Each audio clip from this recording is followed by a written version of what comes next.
उन्होंने संसार के सम्मुख ये सिद्ध कर दिया कि मरुस्थल में केवल मृग मरीचिकाएं ही नहीं, अपितु जल के स्रोत भी पाए जाते हैं। तथा दूसरा ज्ञान, लक्ष्य को प्राप्त करने का दृढ़ विश्वास एवं अटल निश्चय होना चाहिए। प्रतिकूल परिस्थितियों में भी हताश एवं निराश नहीं होना चाहिए, अपितु उन समयों में अपने विवेक का उपयोग करना चाहिए। सफलता अवश्य मिलेगी। सत्य कहा देवर्षि आपने, किंतु देवर्षि प्रभु हनुमान ने मरुभूमि से जल तो अवश्य प्राप्त कर लिया है, किंतु उनकी समस्या अभी समाप्त नहीं हुई, क्योंकि यक्षिणी विकला उनके मार्ग में बाधा बनी हुई है। वो देखिए वहां पर, वो कटिबद्ध है कि वो उन्हें सफल नहीं होने देगी।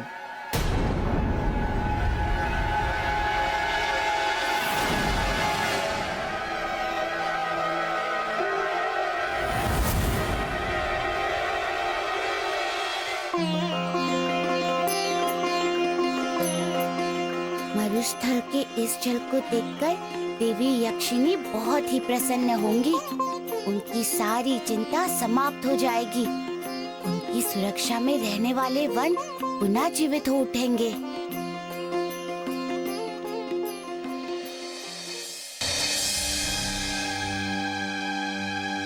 रक्षा, रक्षा।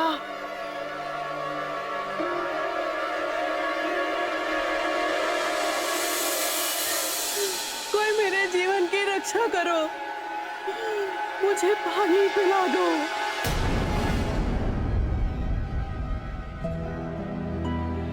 ऐसा प्रतीत होता है कोई स्त्री किसी गहरे संकट में है। मुझे देखना चाहिए, मुझे उसकी सहायता करनी चाहिए।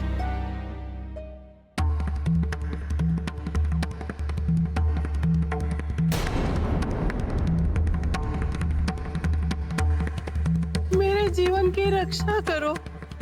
माता, आपको क्या कष्ट है? मैं आपकी क्या सहायता कर सकता हूँ? पुत्र, मैं बहुत दिनों से प्यासी हूँ। यह ऐसा एक निर्जन स्थान है कि आसपास में कोई नदी एवं झरना भी नहीं है। यदि तुम्हारे पास जल है तो 2 अंजुलि जल पिला दो, मेरा जीवन बच जाएगा। तुम्हारा बड़ा उपकार होगा।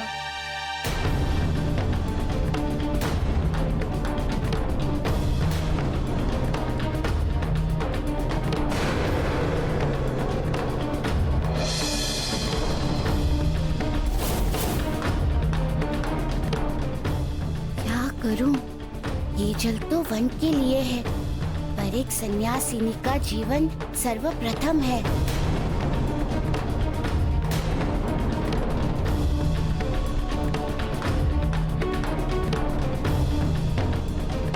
माता, आप चिंता ना करें, मेरे पास जल है। मारुति, थोड़ा नहीं, मुझे दो तो सही। मैं तुम्हारा ये पूरा जल ही पी जाऊंगी।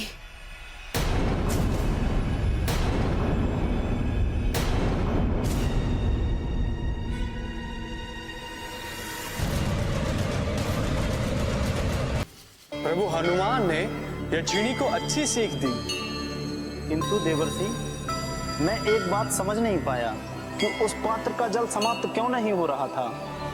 नारायण नारायण। देवो, क्या ये संभव है कि जो पात्र प्रभु के हाथों में हो वो रिक्त हो जाए? जिनकी कृपा से संसार की रिक्तता दूर होती है, भला उनका पात्र कैसे रिक्त हो सकता है? कदापि नहीं देव, कदापि नहीं। यही तो प्रभु की लीला है। नारायण नारायण।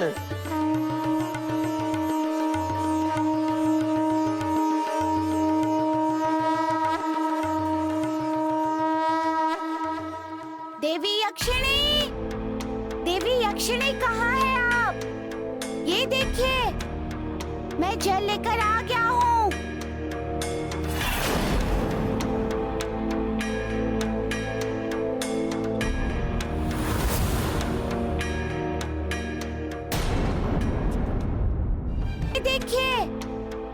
मैं जल लेकर आ गया हूँ।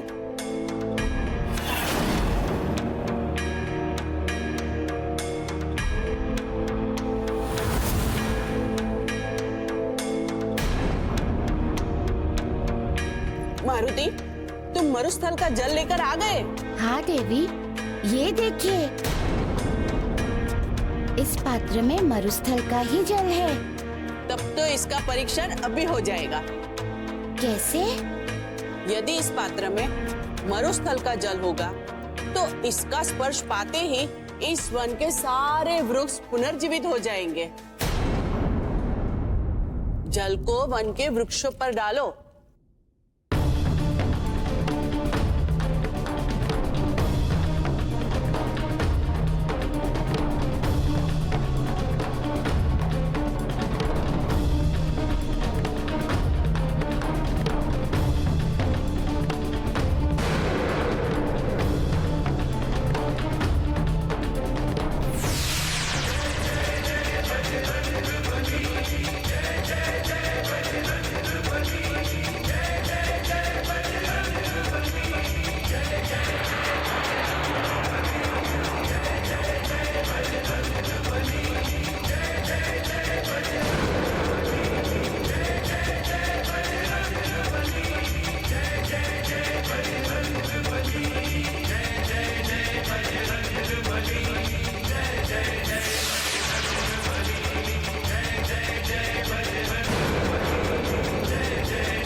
सच में तुम मरुस्थल से ही जल लेकर आए हो?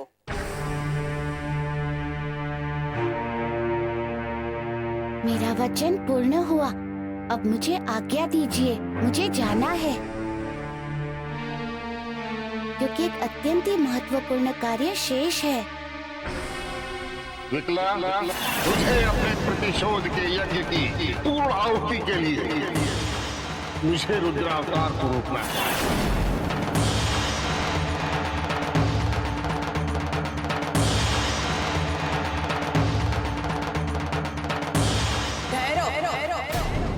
तुम अभी इस वन से नहीं जा सकते।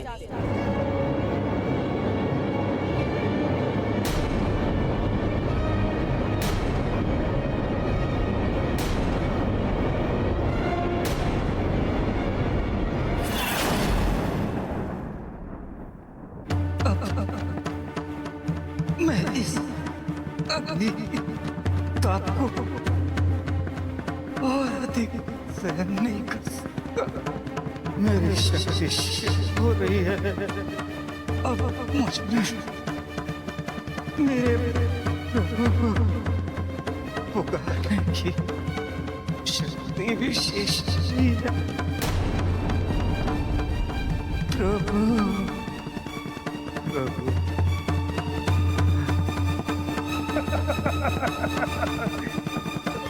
अंजिरा, तुम्हारी मृत्यु बहुत निकट है। तुम्हारी कथा समाप्त। यह तुम्हारा अंत होगा। और उधर गुरुदेव शुक्राचार्य के प्रतिशोध का तुमुल नाद। अलग निरंजन। तुमुल नाद। अलग निरंजन।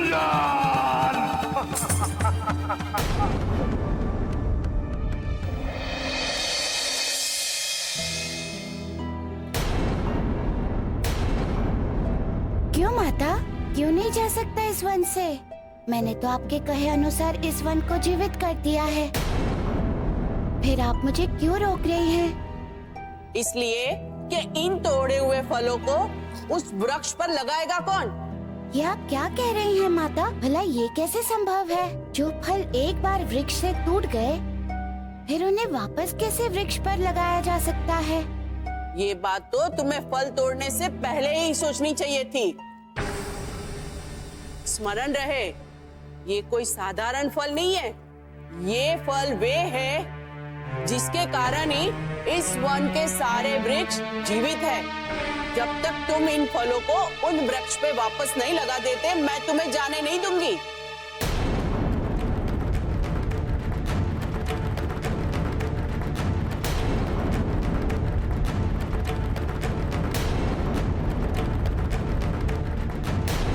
तुम इन फलों को उन वृक्ष पे वापस नहीं लगा देते, मैं तुम्हें जाने नहीं दूंगी।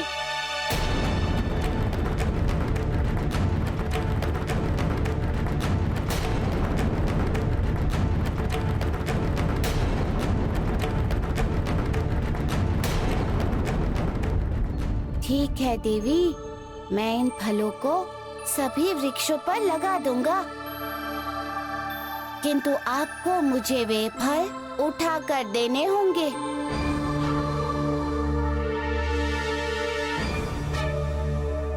ठीक है।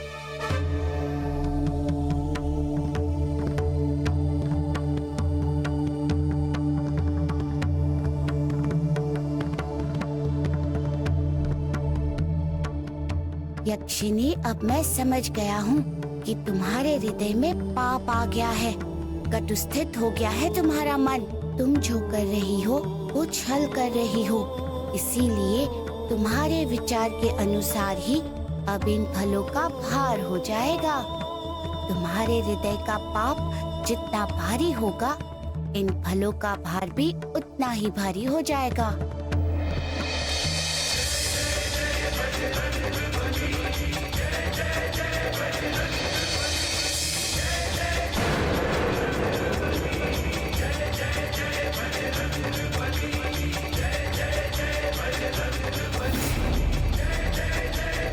क्या हुआ देवी यक्षिणी?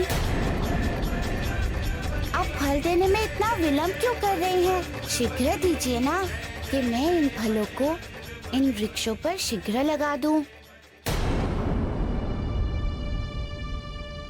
अरे कैसे दूं? ये फल इतने भारी हो गए हैं कि मैं इसे हिला भी नहीं सकती। ये क्या कह रही हैं आप? भला ये कैसे संभव है कि फल इतना भारी हो जाए, एक प्रौढ़ा से नहीं उठे? फल तो एक बालक भी उठा सकता है देवी। आप बहाना बना रही हैं देवी। नहीं नहीं, मैं कोई बहाना नहीं बना रही हूँ, मैं सच बोल रही हूँ। अच्छा ठीक है, एक बार और प्रयास कर लीजिए।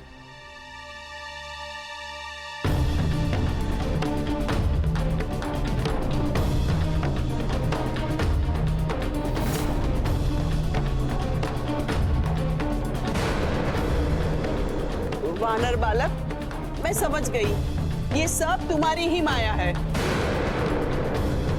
तुम अपनी इस माया को समाप्त करो। मैं कहती हूँ तुम अपनी माया को समाप्त करो। मैं कैसे इसका भार समाप्त करूं? मैंने तो कुछ नहीं किया है। ये फल भारी हुए हैं आप ही के कारण। मेरे कारण? मतलब मैं ऐसा क्यों करूँगी? देवी यक्षिणी, आपने अपने जीवन काल में जितने भी पाप किए हैं ना, वही सारे पाप इन फलों में समा गए हैं। नहीं, ये झूठ है। मैंने कोई पाप नहीं किया है।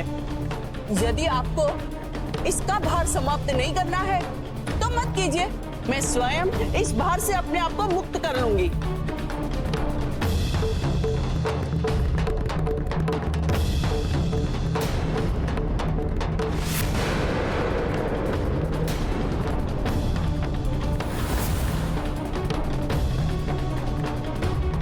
देवी यक्षिणी, जब आप आपके पाप के फल का भार उठाने में सक्षम हो जाएंगी, तब मुझे बुला लीजिएगा। आकर इन फलों को उन वृक्षों से जोड़ दूंगा। अब मुझे आज्ञा दीजिए, क्योंकि मुझे एक ऋषि के जीवन की रक्षा करनी है।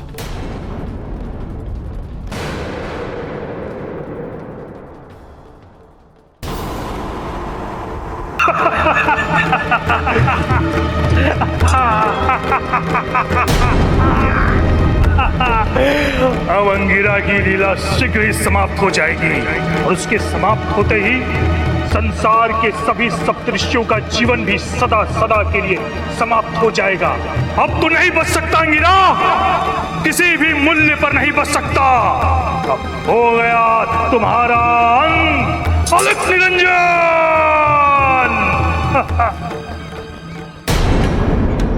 रक्षा रक्षा प्रभु। प्रभु प्रभु, मैं जानता हूं कि आप अपने भक्तों की रक्षा अवश्य करते हैं, मेरी भी रक्षा करेंगे, किंतु तब तक मुझे धैर्य रखना होगा। इस जटाग्नि की ताप को सहन करना होगा। हाँ, मुझे इस जटाग्नि की ताप को सहन करना होगा, क्योंकि कठिन परिस्थिति में ही तो भक्तों के शक्ति की परीक्षा होती है, और विकट परिस्थिति में ही भक्तों के भक्ति की अगली परीक्षा। जो भक्त दुख के समय में भी सुख के समय की भांति निष्ठा और भक्ति से अपने प्रभु का नाम लेता है, वही तो सच्चा भक्त कहलाता है ना प्रभु? मैं भी इस भीषण आग की ताप में चलते हुए आपके नाम का स्मरण करूंगा। हाँ प्रभु, आपके नाम का जाप करता रहूंगा। मुझे शक्ति दो प्रभु, शक्ति दो। अंगिरा, तुम्हारे सारे प्रयास विफल। अब मेरी जठराग्नि के तप से न तुझे तेरा जप बचा पाएगा, न तेरे प्रभु। तू जिसको चाहता है पुकार ले, कोई नहीं आएगा, क्योंकि आएगी तो केवल तेरी मृत्यु, क्योंकि उसी को अनुमति है यहाँ आने की, और किसी को नहीं। अलख निरंजन। हे संकट मोचन प्रभु हनुमान, मेरी आपसे एक ही प्रार्थना है, एक ही विनती प्रभु। प्रभु, मेरे अंत समय में मेरे अधरों से अपने नाम को विलुप्त मत करना। यदि मेरे प्राण जाए भी तो आपके नाम का सुमिरन करते करते इतनी कृपा बनाए रखना। मुझे शक्ति दो प्रभु, मुझे शक्ति दो।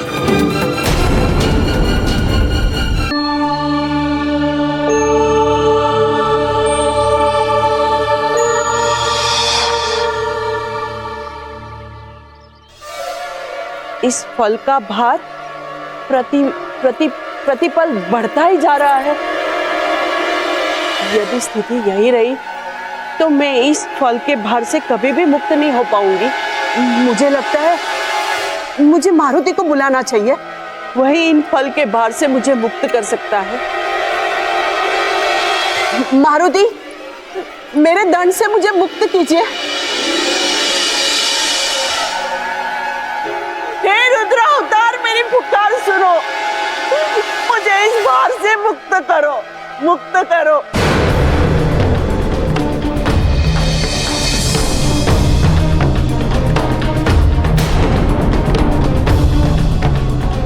ये पुकार उस यक्षिणी के सच्ची पुकार है, और सच्चे मन से पुकारने वाले को कष्ट में छोड़कर जाना अधर्म है।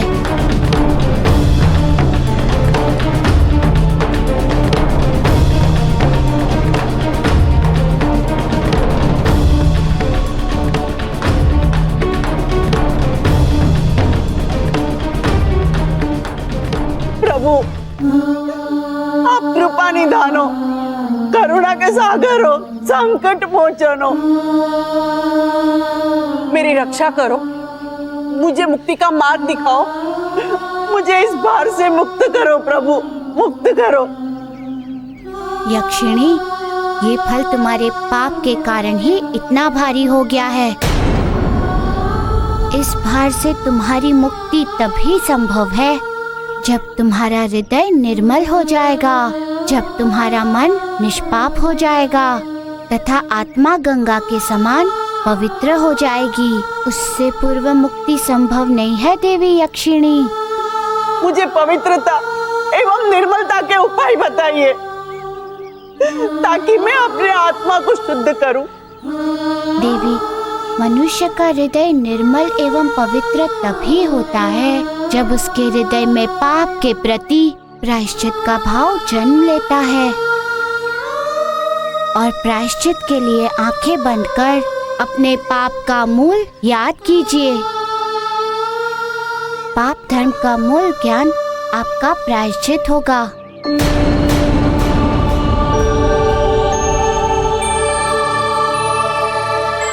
मैं मारुति को प्रतिशोध के युद्ध में बाधक बनने से रोकूंगी, आपके लिए नहीं, अपने अधर्म के आनंद के लिए जरूर रोकूंगी। नहीं रे मूर्ख बालक, तू केवल फल नहीं तोड़ रहा है बल्कि फल के रूप में इस वन के प्राण को नष्ट कर रहे हो, प्राण को।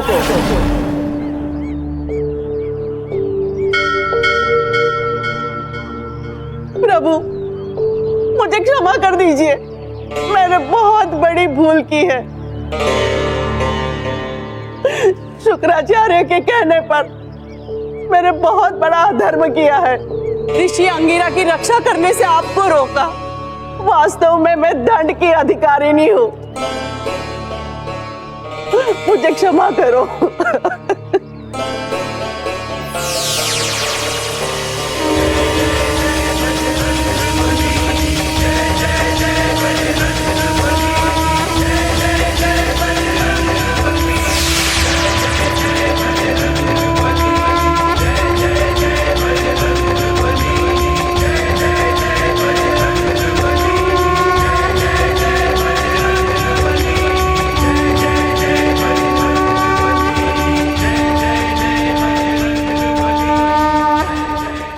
पश्चाताप के अश्रुओं ने आपके सारे पाप धो दिए हैं।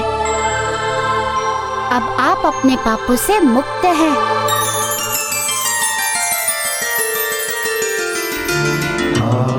अब मुझे आज्ञा दीजिए ताकि मैं ऋषि अंगिरा की रक्षा कर सकूं उस असुर से। प्रभु, आपने मुझे मेरे पापों से मुक्ति दिलाई है। मैं आपको आपके इस पुनीत कार्य में सहायता करूंगी। सो कैसे? भद्रासुर का पता बताकर। हाँ, मैं जानती हूँ भद्रासुर कहाँ है। यही पास के वन में ऋषि अंगिरा का उद्ध्वस्त कर साधु का वेश धरकर बैठा है, उनकी मृत्यु की प्रतीक्षा कर रहा है। मेरी सहायता के लिए आपको बहुत बहुत धन्यवाद देवी यक्षिणी। अब मुझे आज्ञा दीजिए।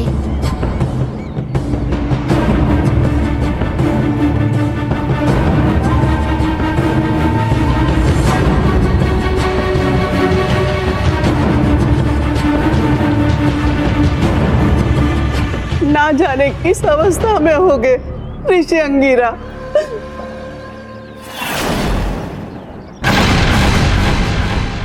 विकला, तुमने हनुमान को भद्रासुर के विषय में बताकर मेरे साथ बहुत बड़ा छल तुम्हारी कृत्य से भद्रासुर का जीवन संकट में आ गया। हनुमान रुद्र अवतार है, वे भद्रासुर के सत्य से विदित हैं। वे भद्रासुर की हत्या कर देंगे और अंगिरा की रक्षा कर लेंगे, किंतु मैं भृगुपुत्र शुक्राचार्य ऐसा नहीं होने दूंगा, कदापि ऐसा नहीं होने दूंगा।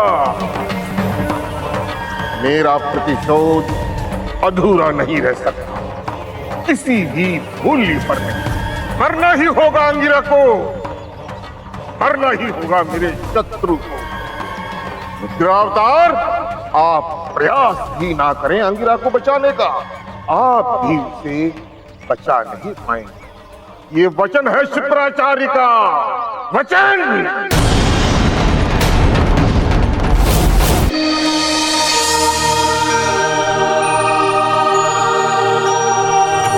हनुमान लला की आरती की जय, हनुमान लला की। दुष्ट दलन रघुनाथ कला की आरती। आप धन्य है ऋषिवर, धन्य है ऋषिवर अंगिरा की भक्ति, जो इन कठिनाइयों और विषम परिस्थितियों में भी उनके मन से समाप्त नहीं हुई। नमन करता हूँ मैं अष्ट सिद्धि की उस पावन कथा को, जिसके स्मरण से उनका हृदय पूर्णतः निर्मल तथा भक्तिमय हो गया है। मैं आ रहा हूँ ऋषि अंगिरा, मैं शीघ्र ही आ रहा हूँ।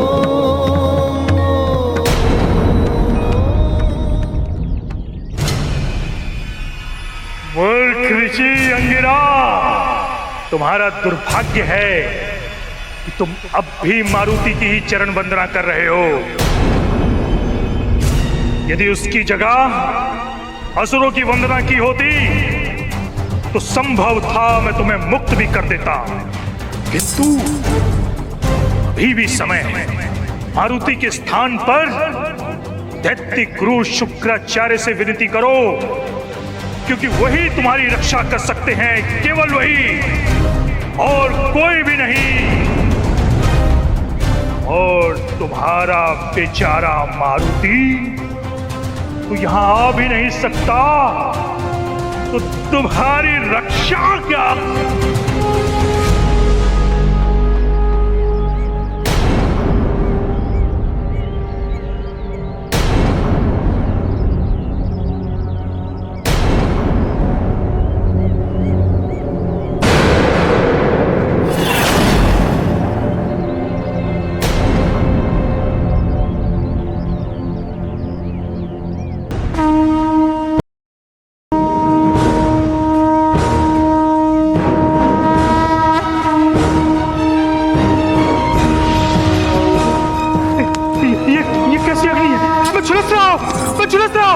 रक्षा रक्षा रक्षा कीजिए, बचाओ, मैं झुलस रहा हूं। ये कैसी अग्नि है? मैं झुलस रहा हूं। रक्षा कीजिए, मेरी रक्षा कीजिए। जलोगे ही तुम। रक्षा रक्षा कीजिए। क्योंकि इस पवित्र अग्नि का धर्म है भद्रासुर, जो है दुष्ट, पाप अथवा असुरों का नाश। मेरी रक्षा कीजिए, मेरी रक्षा कीजिए। अब इस अग्नि में तुम तब तक जलते रहोगे जब तक कि तुम अपने वास्तविक स्वरूप में नहीं आ जाते।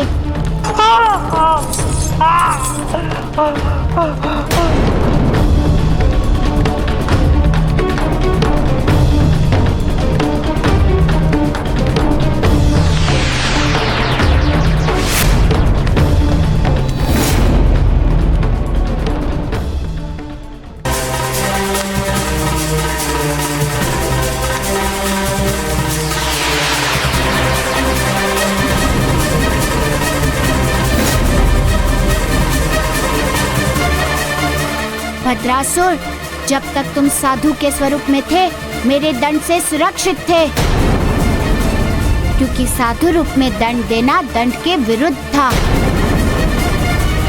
किंतु अब तुम्हारा असली रूप अथवा चरित्र दोनों मेरे सामने आ चुके हैं। इसीलिए कहता हूँ मैं, ऋषि अंगिरा को मुक्त कर दो, अन्यथा तुम्हारी मृत्यु निश्चित है। बालक, मृत्यु मेरी नहीं, अंगिरा की निश्चित है। जब तक वे द्वाग्नि में जलकर भस्म नहीं हो जाता, मैं उसे नहीं छोड़ूंगा। तो फिर ठीक है, तुम अपनी मृत्यु के लिए तैयार हो जाओ।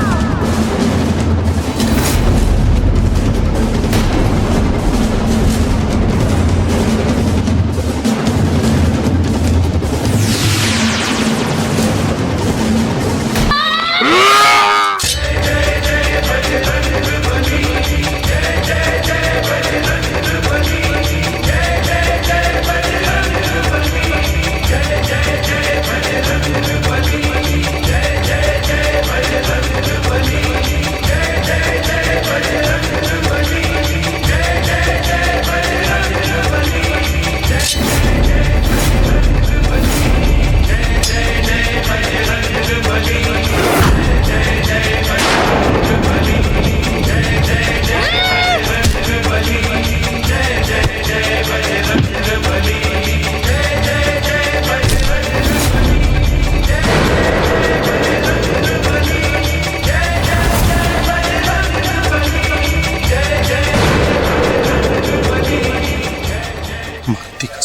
भागना कठिन है। यदि मैं यहाँ रुका तो मेरी मृत्यु निश्चित है। यहाँ से भागना ही हितकर होगा।